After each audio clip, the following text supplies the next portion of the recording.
Good afternoon to everyone and welcome to our inaugural town hall meeting vision for the Center for the Study of HBCUs at Virginia Union University. I am Terrell Strayhorn, the Director and Associate Provost at Virginia Union. I'm delighted that so many of you could join us this afternoon for a really important conversation titled The Continuing Significance of HBCUs Today, a virtual town hall forum. I am joined today by four absolutely fabulous guests who will speak and answer questions in the first half of our time together this afternoon. And then we will welcome questions from the live audience. Please feel free to use the chat feature in both YouTube or Facebook Live to raise your questions. There are people standing by who will monitor the questions as they come in and bring them to my attention when that time comes in the panel. So without further ado, to get started, I do want to point out that we are live and broadcasting on Facebook and on YouTube Live. Please, it's not too late to send the link to friends, to colleagues, to students, to have them join us for this wonderful panel today. And for this discussion, I have invited some major thought leaders across the country to join me. First, Dr. Alma Adams, elected to her third full term representing the 12th Congressional District of North Carolina. Congresswoman Adams serves on the Committee on Financial Services, the Committee on Education and Labor, and the Committee on Agriculture. She is co-founder of the Black Maternal Health Caucus and the Congressional Bipartisan HBCU Caucus. And we're delighted to have Congresswoman Adams with us this morning. Also, we have Dr. Fred Bonner, Professor and Endowed Chair of Educational Leadership and Counseling. He also serves as the Executive Director of the Minority Achievement, Creativity, and High Ability Mach 3 Center at Prairie View A&M University. He is also the founding editor of the Journal of Minority Achievement, Creativity, and Leadership with Penn State University Press, and editor of the book series, Diverse Faculty in the Academy with Routledge. So glad you could join us, Dr. Bonner. Thank you. Also joining us today is Dr. Brian Bridges, who is the Vice President of Research and Membership Engagement at UNCF. Dr. Bridges has served on many advisory committees on issues related to HBCUs, learning environments at minority serving institutions, and success factors for African American college students. Welcome, Dr. Bridges. Thank you for having me. And we also have with us Dr. Melva Williams. Dr. Williams is a presidential leadership scholar who has worked in higher education for over 15 years. Currently, she serves as the Vice Chancellor for Student Affairs and Enrollment Management at Southern Shreveport and New Orleans. Williams is a very active leader in state and national service and has received numerous commendations commemorating her dedication. Welcome, Dr. Williams. Hi, thank you. So I'm going to start by, those are very brief bios and introductions for our wonderful panelists today. Of course, you can read more about them on their websites and their personal biographies, but we have a set of questions that we will start with. And I'm going to ask that you each will tell us a little bit about your background, especially your role and experiences studying at, working in, or advocating for HBCUs. And we'll start with Congresswoman Adams. Well, thank you very much for the opportunity to be here and to join all of these wonderful individuals who are, I know, experts field.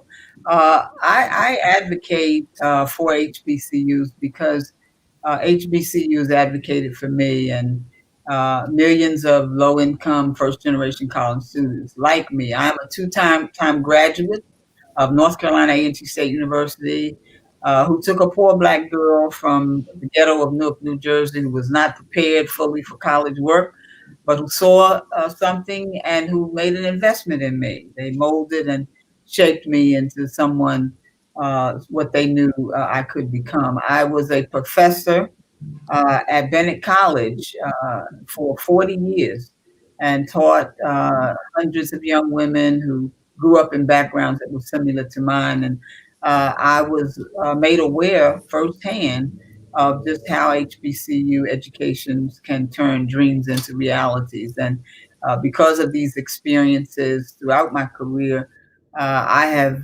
worked to ease the burdens that prevent students from these communities, students of color, from accessing a quality education. So I founded, as you mentioned, the Congressional Bipartisan HBCU Caucus in 2015 in the Congress to do three things: to start a national dialogue and to educate members of Congress, and to create meaningful bipartisan legislation to address those issues. So this is the way that I make my way to help those schools who helped me. So that's kind of it in a nutshell for me. But I'm continuing to work here at the Congress to make sure that our schools not only survive, but that they thrive.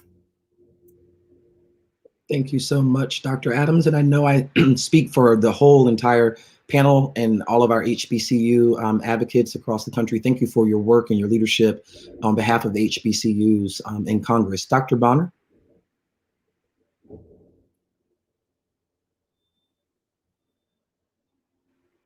I think you're still muted.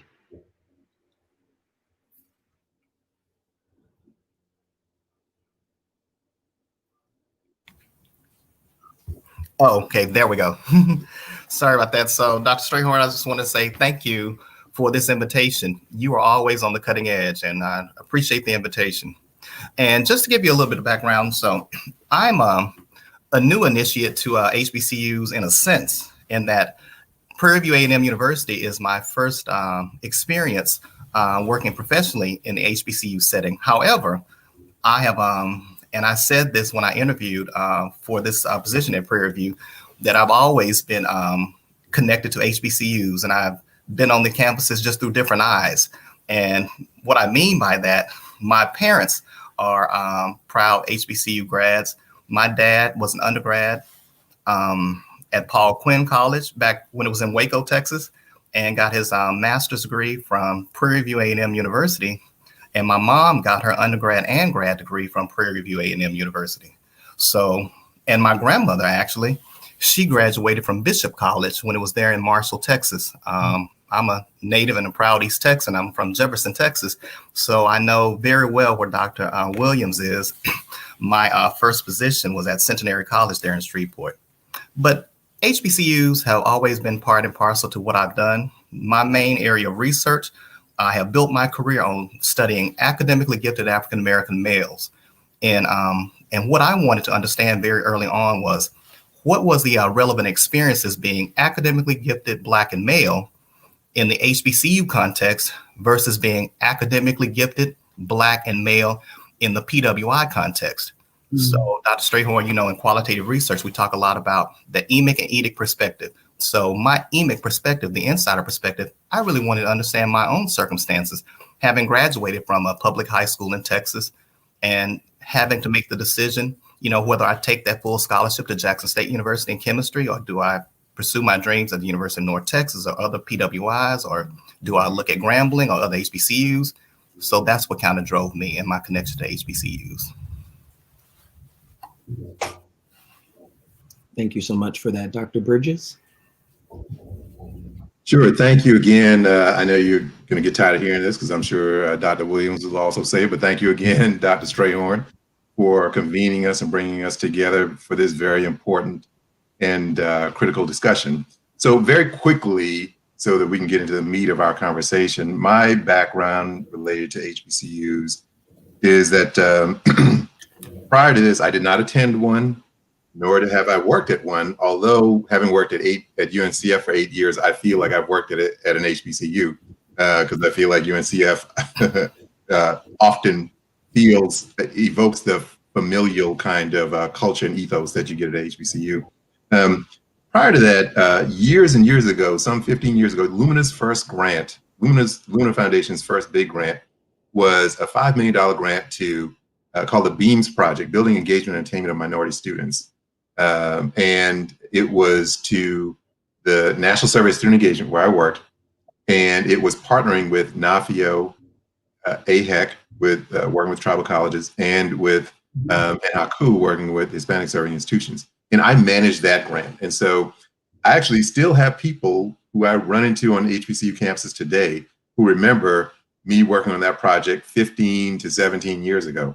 So it goes to show how any kind of experience, if done well enough and that runs deeply enough into the institution, can basically set up your bona fides for the next couple of decades. So that was part of my experience. And then working at UNCF for the past 8 years, which has been the longest place I've ever worked, has been an opportunity for me to further the research I had started on HBCUs prior to this engagement, also to advocate and continue the research and provide more research that supports our policy efforts, that supports our scholarship efforts, that supports our fundraising efforts, that supports the speeches that Michael Lomax gives when he's out on the trail making the case for HBCUs.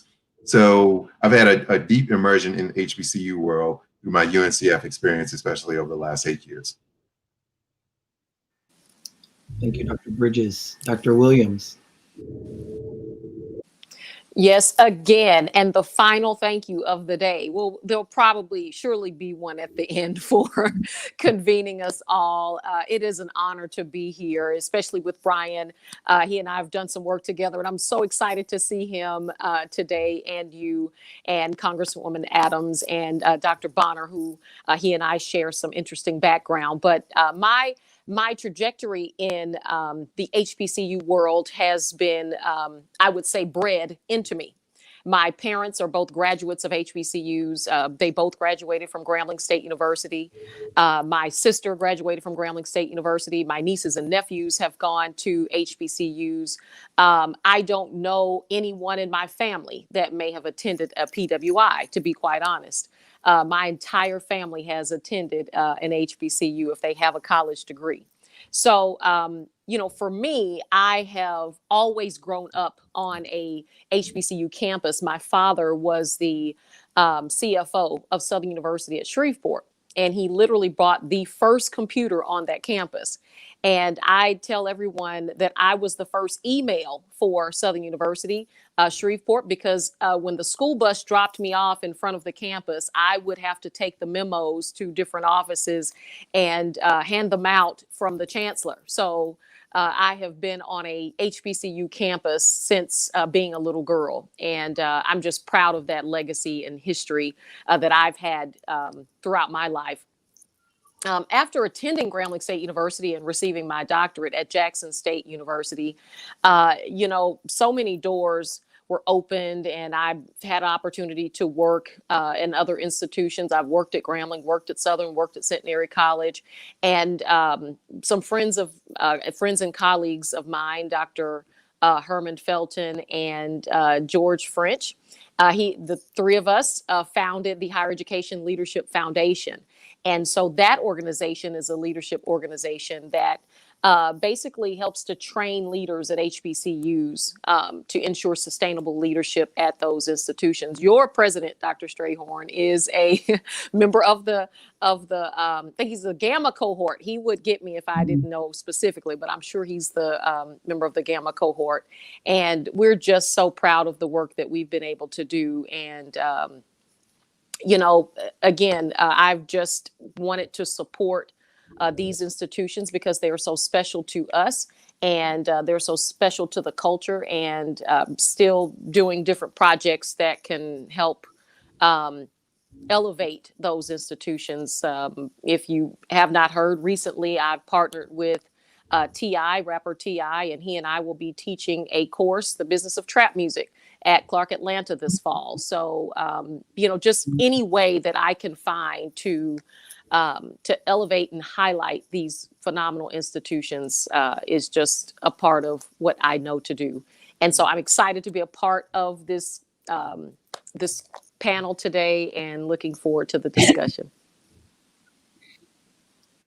Thank you so much. I'm going to actually build off of your comment, and thank you for sharing all of your stories. But Dr. Williams, you said in your story that your entire family has attended an HBCU if they have a college degree. That's right. And so we all know the data. 100 institutions enrolling 300,000 college students, that though they represent just 3% of all post-secondary institutions, they still today educate 80% of all Black judges and lawyers, 50% of all Black doctors, 1/5 of all Black CEOs, and about 30%, a third of all of those African Americans with STEM degrees. And just as of yesterday, it's a historically Black college that prepared our new vice presidential candidate with Joe Biden. So it's a marvelous story, right, about Black colleges. And so I want to ask you all, beyond providing access to higher education for large numbers of students, especially African Americans, what else is the HBCU story, and why does it matter so much in your opinion? Well, the story is, so I struggle with that a lot, because I tried to figure out in the browning of America, what is the story of PWIs and how do they remain relevant? That is really where I'm still, trying to juxtapose their relevance in this country, because you have the browning of America and the diversity of what we do at HBCUs is so rich. What else do? We provide the backdrop for most professionals in the American society. So I would say briefly, that's a lot of what we do. And we take students who, it's so often that we say we take students that may not have had a chance and may not have had an opportunity. That is really not the case at most of our institutions now.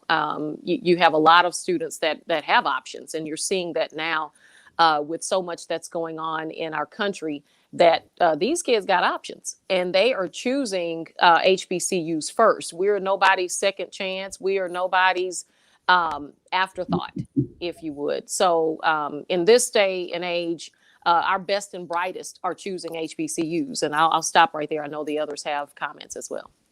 Yeah.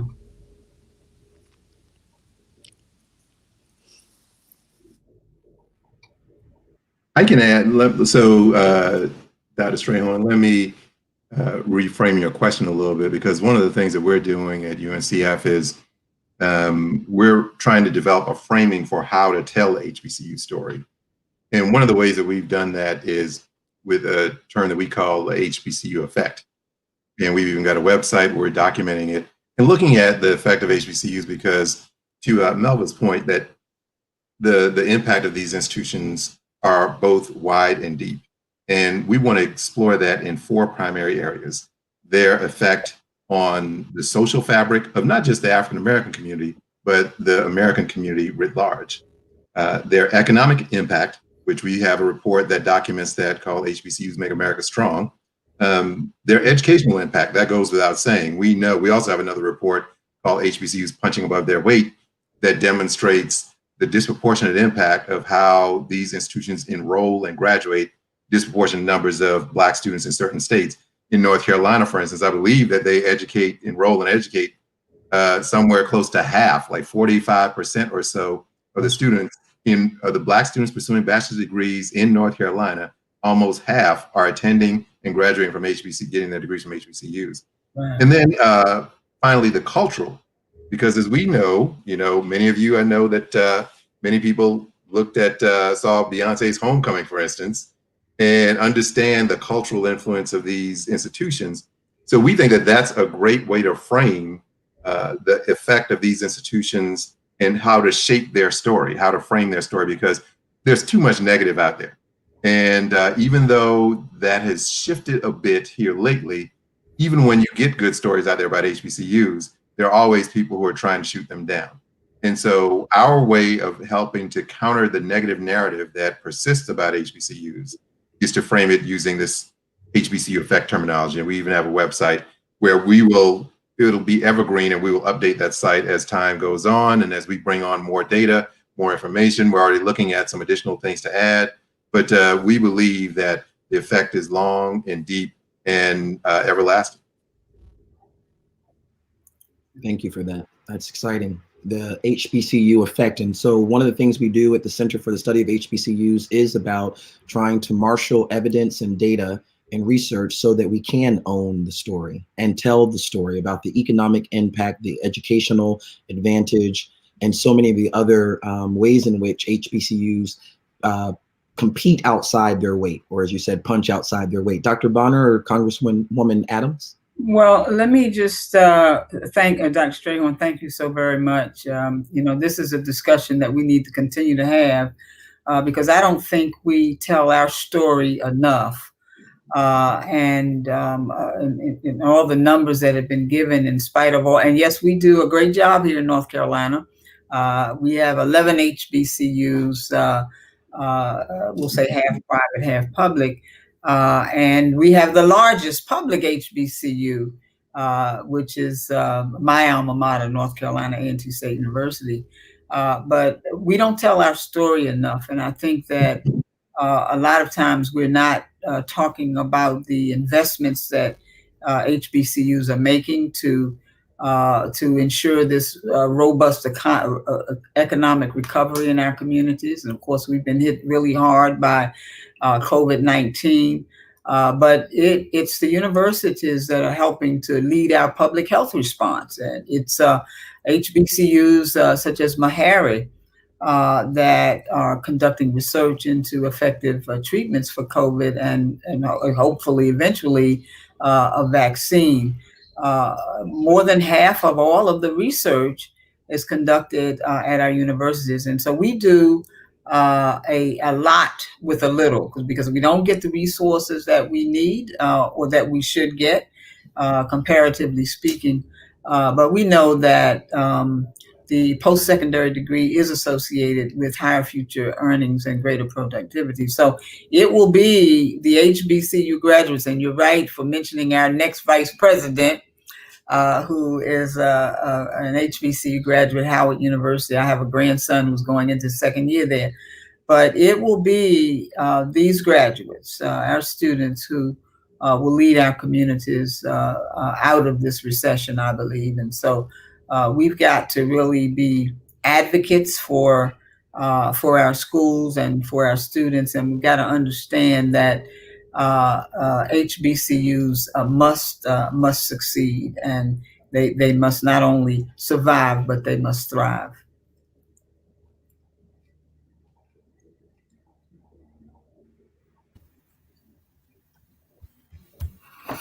And I just want to echo my colleagues' points in the sense that I think what's very, very important about the role and function of HBCUs is providing narrative and providing voice. I just completed a piece for Diverse Issues about 2 months ago, and I titled it "How and Where We Exit," kind of a take on Anna Julia Cooper's "When and Where We Exit." So, and one of the first things that I said in this piece is that I presented what I call my 7 propositions, and it was about African Americans and Blacks writ large, HBCU, PWI, but mainly about us as a collective, as a people. And one of the first things that I said, I think it really ties into what my colleagues just said. My first proposition is that we must maintain dominion over our narrative. And too often, the voice and the folks who are talking about, who get airplay about HBCUs are individuals who fall outside of the Black diaspora. And I think it is quintessentially important that we maintain dominion over our narrative. And the reason I say dominion is that, I don't want, there are a lot of colleagues out there, a lot of white colleagues, a lot of Hispanic colleagues. I can't tell you the number of white and Hispanic students when I was at Texas A&M College Station who wanted to complete research on Black populations, on Black colleges, who did great work.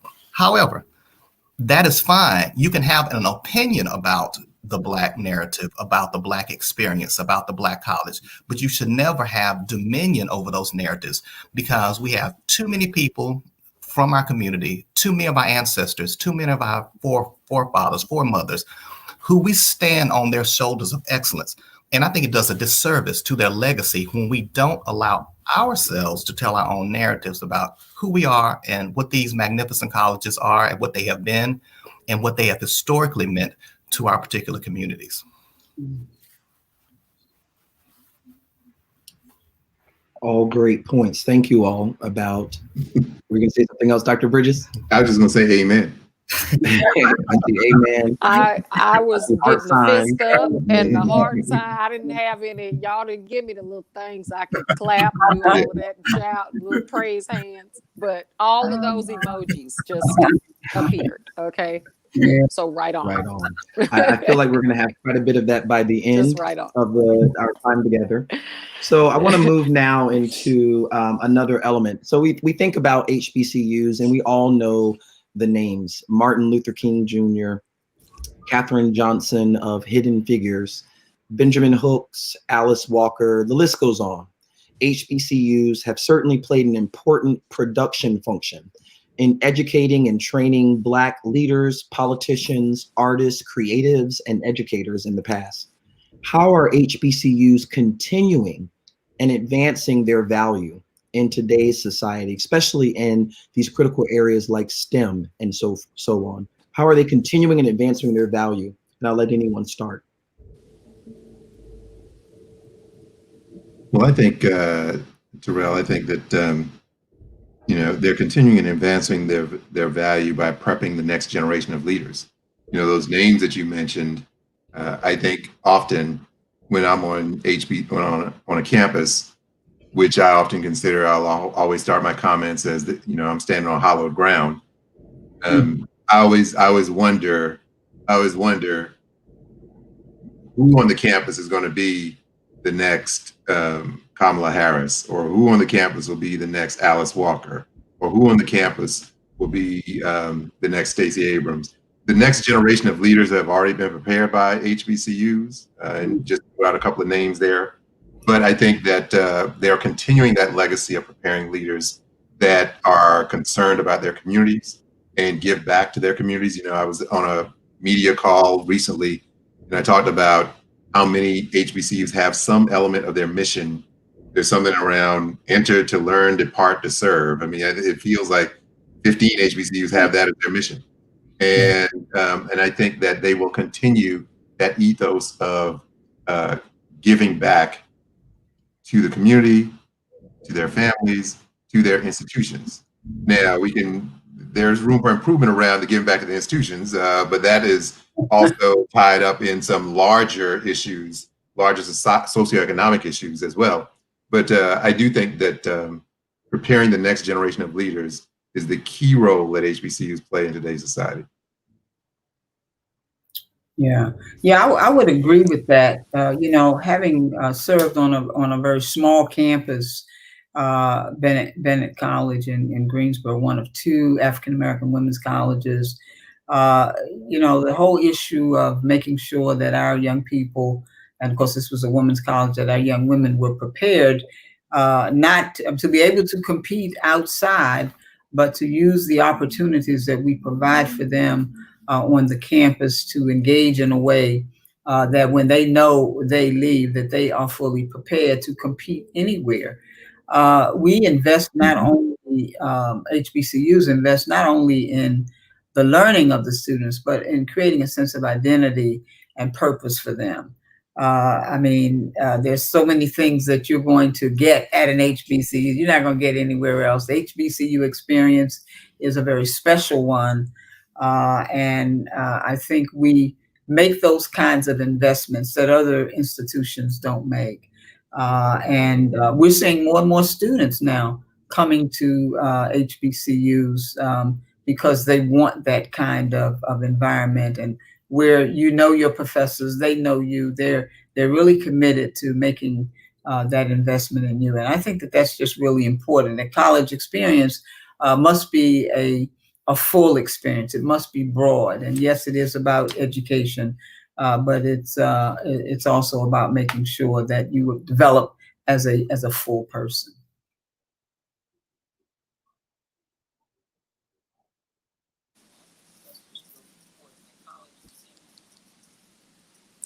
Dr. Williams, do you want in here? Yes.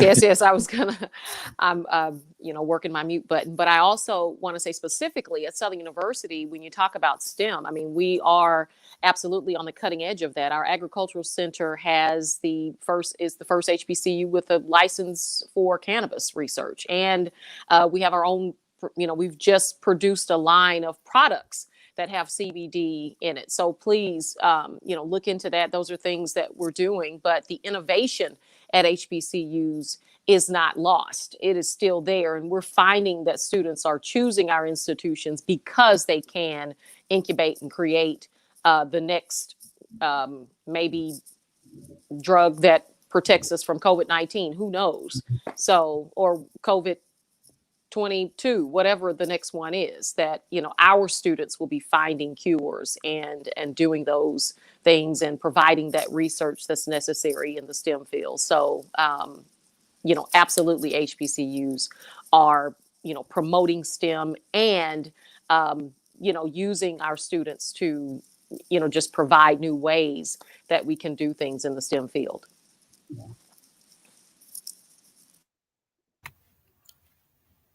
If you look overall at HBCUs, we are actually producing more scientists. And even if you look at our private institutions, and I think specifically of Spelman and Bennett, women's, in terms of women who are going into these fields, the HBCUs are really preparing them to do that. And I think that's a great thing. I just want to mention that through the bipartisan HBCU caucus, we are actually providing opportunities for our schools and our students to link up with industry and so forth. And we have what I consider to be a really wonderful bipartisan HBCU partnership. And we have organizations, entities that are actually coming in each and every day because they realize that there are things that they can give back to not only these institutions, but to these students as well, which also enhances what they're doing in their corporate work. Absolutely. Dr. Bonner, were you going to make a comment? Sure. I think, great question, Dr. Strayhorn. I think one of the things that what Black colleges are doing, among the many, and I go back to that piece that I mentioned about the 7 propositions. The second proposition, I think this also ties to what we're saying here. I said we should look at reframing excellence and what excellence means through a Black lens, through our Black framework. So we don't have to go out to have markers and definitions of excellence. So Dr. Strayhorn, this wonderful thing that you're doing with your center, we've talked about this, the things that I'm trying to do at Prairie View with the Mach 3 Center, what Brother Bridges is doing there with UNCL, our good Dr. Williams, what she's doing. We don't have to step out. I can remember when I graduated from the University of Arkansas with my degree in higher ed in 1997, there weren't a lot of choices. Very, very few people of color, very few African Americans, very, very few role models. But flash forward to, I want to say 2013, 2012, 2013. And I can remember one of my doctoral students, actually, he's working at Southern Shreveport, Dr. Williams, one of my former students. His name is Dr. Terry Kidd. And I can remember sitting there with Terry in this room, and his entire committee was comprised of African-American professors. And I was like, this is just unheard of. Sitting here in College Station, Texas, at Texas A&M University, all of your committee members are African American. Unheard of. Yeah. So this is just, we can set our own standards of excellence. We don't have to look left. We don't have to look right. We don't have to go to A&M. We don't have to go to Rutgers. We don't have to go to Baylor. We can go right to Southern Shreveport. We can go right to Grambling. We can go right to Prairie View A&M University. You know, some of the stats, you know, that y'all have been sharing. I talked to Brother Cox at Diverse Issues, and we were speaking about the issue that's coming out with highlighting HBCUs that are ranked in like the top 10, top 5. And he was showing me how Prairie View ranked in a lot of our different areas. And classic example, you know, I look at STEM, we talk about engineering a lot. Engineering, I mean, number 1, producing African Americans in the entire country, HBCU and PWI. But in that list, number 1 is North Carolina A&T. And before it was North Carolina A&T, Georgia Tech, and Prairie View number 3. We have recently moved up. So A&T is number 1, and Prairie View is number 2, producing engineers in the country. So here it is. We're all fighting the battle, but we don't have to look at white models of excellence to use as a standard for what we do. You know, we can cast our black pearls before the masses without looking left and right to find those models. Wow. And Fred, you just reminded me of something. My colleagues and I at UNCF, one of my colleagues has mentioned when Black Panther was all the rage last year, a couple of years ago, said, you know, we got a mini Wakanda up in here. And when you think about it, each HBCU is its own mini Wakanda. And so who knows when, and we armor up with vibranium every day to deal with what's going on in the regular world. And so the idea that Black excellence is rooted at these institutions, have been from their founding and continues today, is one that I often think sometimes the Black community doesn't accept as freely as it should. And so we need to start believe that, and it gets back to the whole narrative piece around telling our story in the most effective way possible. Absolutely. Absolutely. I'll say Aggie prior to all of that.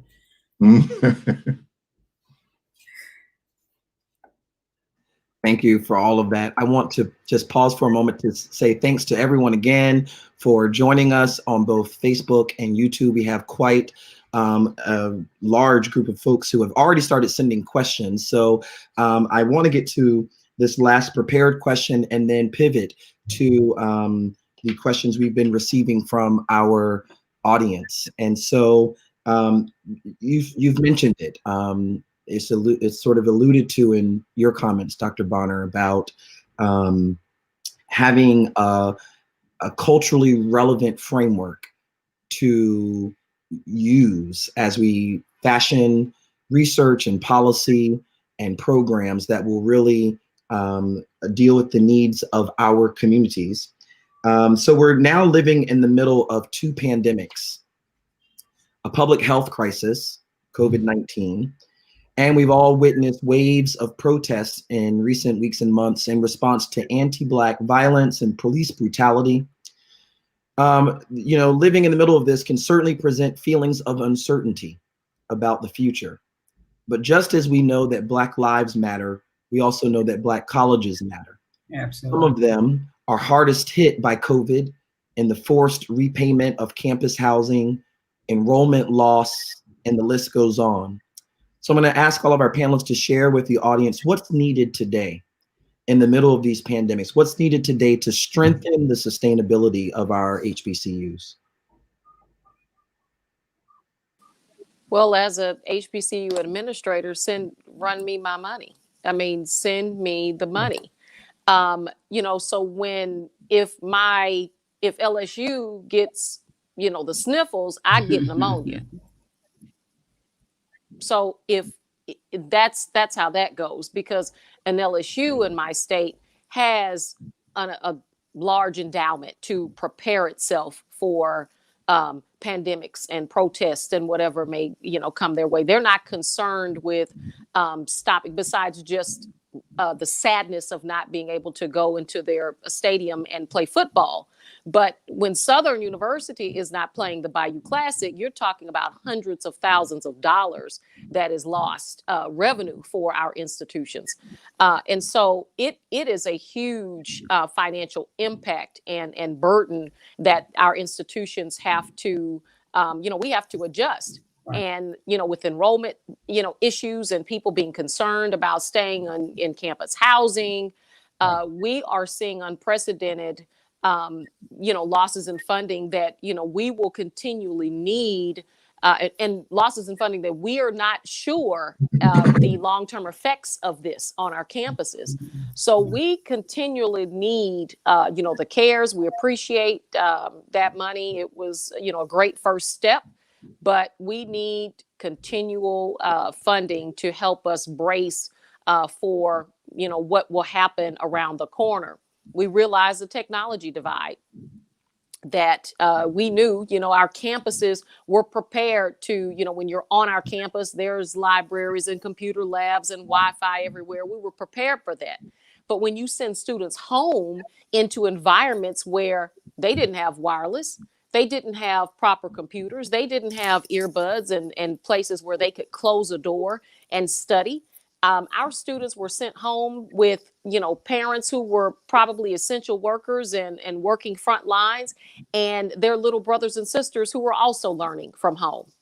So there was a lot of dynamic that we saw at our institutions. I know at both, the Southern University system, we're the only HBCU system in the country. So having seen all 5 of our campuses, just really try to figure it out at such a neck-breaking pace was difficult. So I think right now we need additional funding to be able to help our students navigate college throughout this unforeseen challenge that we're in. So money. And I would frame, I would reinforce what Melva just stated. We conducted a survey of our students, had over 5,100 responses from 17 institutions within the UNCF network. And the students, and this data is available on our website, there's financials. There, more than a third of the students indicated that their mental well-being had declined as a result of COVID, and that those students were 3 times more likely to say that they're considering transferring. Over half the students said that their financial stability had declined. And so I think that I would say more investment from not just the federal government, federal and state governments, but more investment also from philanthropists who've been stepping up recently. However, the wealth needs to be spread even more broadly because there's such a deficit that HBCUs have been operating at over the years as far as comparable investments to PWIs. And so I would frame the investments in 3 areas. One, more student supports for mental and financial stability because COVID is ravaging, basically prowling through these communities, and they're the most affected. The students who attend our institutions, disproportionately low income, Black communities are the ones that are being ravaged by COVID. So more student supports to help those students manage and cope with the mental and financial declines that they've had to experience as a result of the pandemic. 2 would be investments that support the transition to virtual. As Melva mentioned, that we found that many of the institutions and the students, it was an abrupt change for everyone.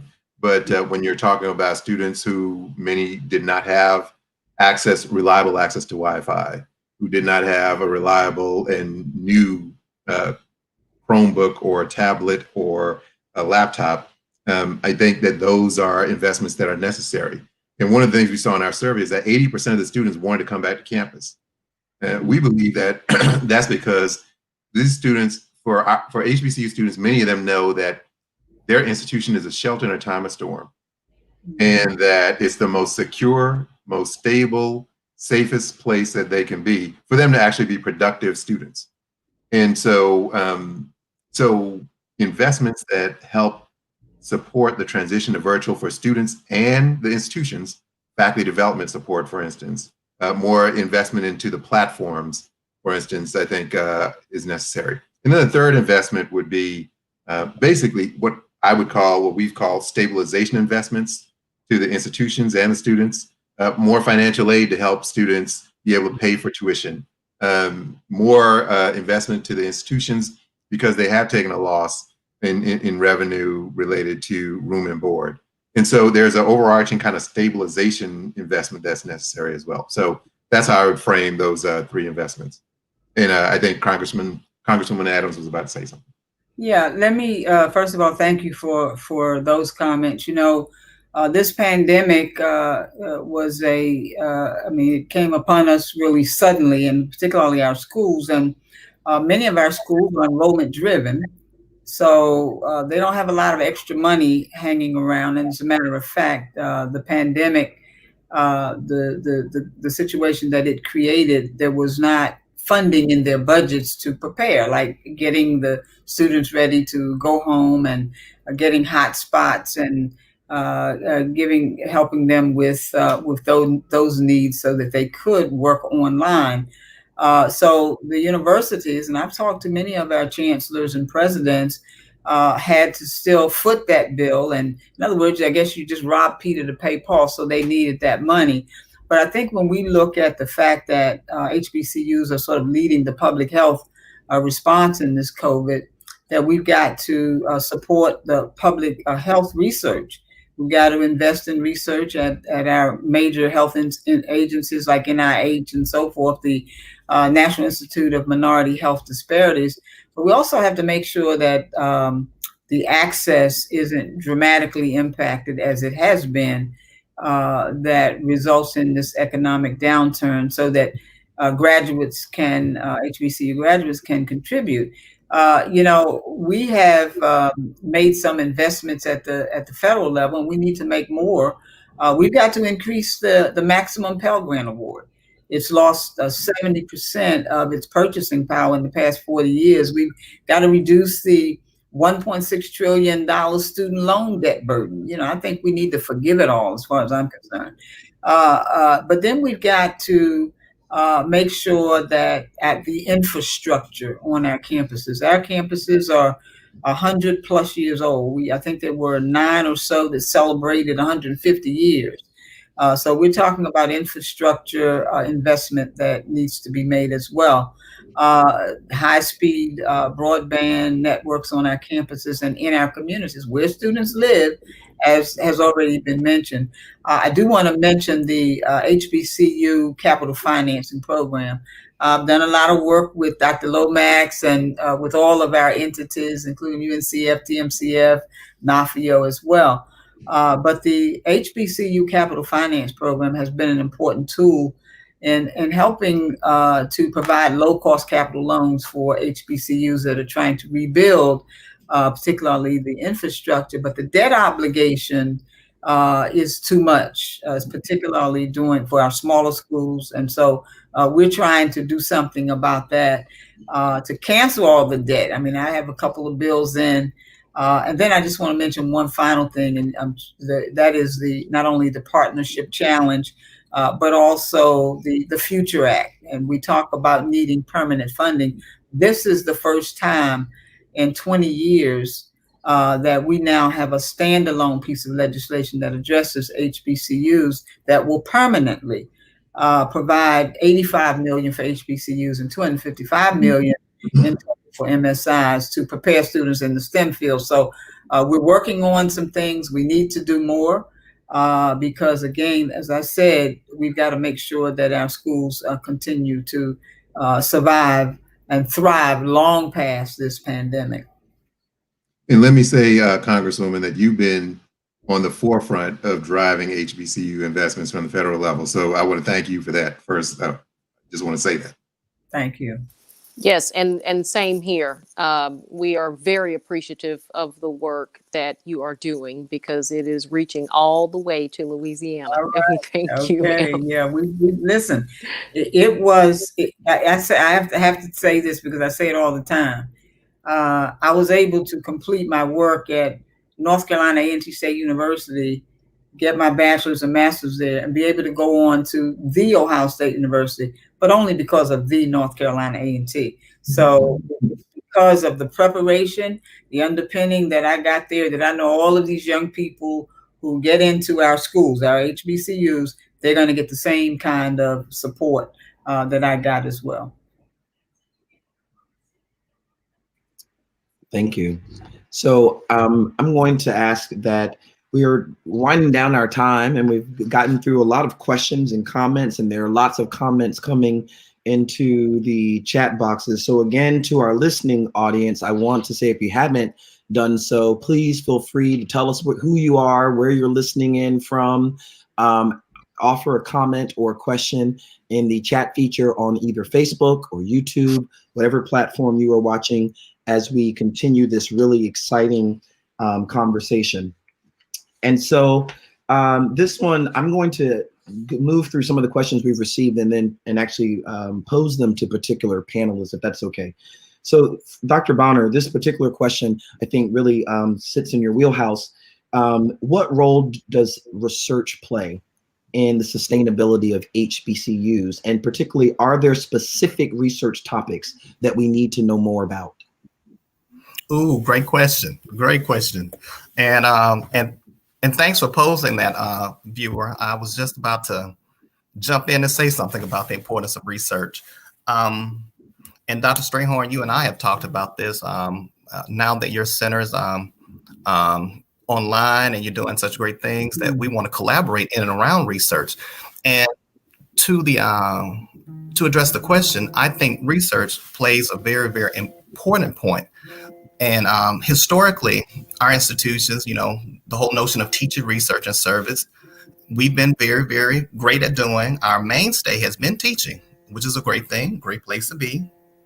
But then in addition to that, the whole notion of research has many times taken a back seat to the teaching and the service mission.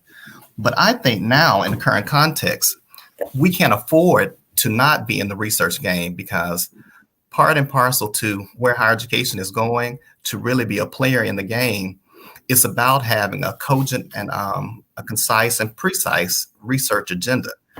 And I think some of the topics that we've tried to tackle through the Mach 3 Center, that I've tried to tackle through my own research, that my associate director, some of her focus, we've been very, very unapologetic about our focus on Black populations in general, African-American populations in general, but in particular, disaggregating that research and looking at what does it mean to navigate these spaces as an African-American female, as a Black female, as a Black male, and what does it mean to be at the intersection of being a person in STEM, being a person of color in the HBCU context versus the PWI context. So much of the work that we're doing in HBCUs, we have to be the ones to lead and tell the narrative and tell the story, because it's always going to be the person who you give the pen and who's typing up the keys.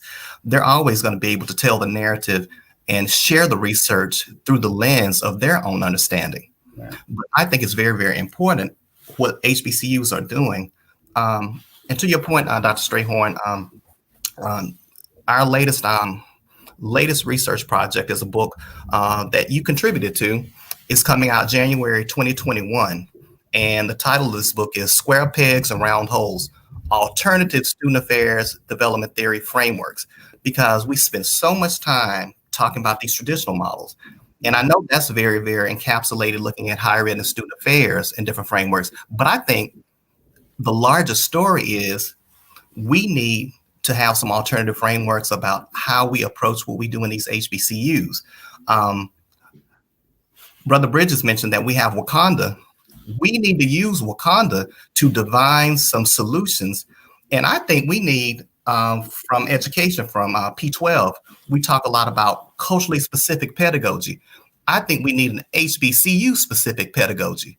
What does it mean to be and to do research in the HBCU environment? What does it mean to foreground the topics that are very, very important to us as Black researchers in a Black space? What does it mean to talk about Black masculinity coming from the HBCU context? What does it mean to talk about the intersection of being a womanist, to be Black female, not only in the community, but also in these Black spaces where it might not just be about issues of race, it might be about gender. So I think the research that we're doing is very, very important. And the most important thing, Dr. Strayhorn and all the panelists, we're doing this research coming from a Black space. Context matters. Mm-hmm. So real. That's Context awesome. matters. And I want to add to that and just research on, COVID-19, who is researching and talking about the effects of this deadly disease on our community. We know that the CDC has said that, African Americans and people with underlying health issues that a lot of times look like us are being affected by that. So HBCUs being at the forefront of doing that research and researching, this police brutality piece. How are our institutions writing and providing history and really, as Dr. Bonner so eloquently put it, documenting what is happening in this day and time. So my 2 cents to that, but excellent points. Yeah. Great point. Thank you. So, there's so much that we can do. And I know that one of the mission really of the Center for the Study of HBCUs at Virginia Union is all about, we have a discovery agenda that's really about sustaining the presence and the power of Black colleges. And what we've talked about today are the core issues and how do we use research to inform policy and practice, and what are the policies and practice priorities that we need, as Dr. Williams just alluded to, in the area of COVID-19 and police brutality. How do we create a paradigm shift where what we're doing at Black colleges and in partnership with Black colleges is really translating intellectual property into intellectual capital that makes a difference in society. So how do we use our intellectual, that's what we have a premium on, is Black intellectual capital. We have the thinkers, we have the scholars, we have the politicians. And so how do we then come together as a community to really sustain the presence and the future of our institutions? So what I want to do, because we are running out of time, is I want to thank again all of our panelists for this inaugural panel. To Congresswoman Adams, thank you for your leadership and your work. To my good friend and scholar brother, Dr. Fred Bonner, thank you for your research and all of the work you've been doing to advance scholarship. To Dr. Bridges, good friend over the years, the work you and UNCF are doing to really build capacity at our HBCUs is critically important. And to Dr. Melva Williams, thank you for your leadership and your innovation. My gosh, I can't wait to see what you and TI are going to come up with in that class. But to everyone who has joined us, please continue to feel free to issue comments. We invite you to visit our website, to connect with us on social media at Center for HBCUs, and to look forward for our next panel. This panel on the continuing significance of HBCUs today will have a part 2. We will also have future panels that will bring together presidents of HBCUs, Title III directors, and thinking about how we might use Title III to secure sustainability in colleges, and even one with some foundation heads. So without further ado, I want to thank the panel, thank the audience. I'm Terrell Strayhorn at Virginia Union University. Thank you for joining us. Take care. All right. Thank you. Thank you. Thank you very much, Dr. Strayhorn.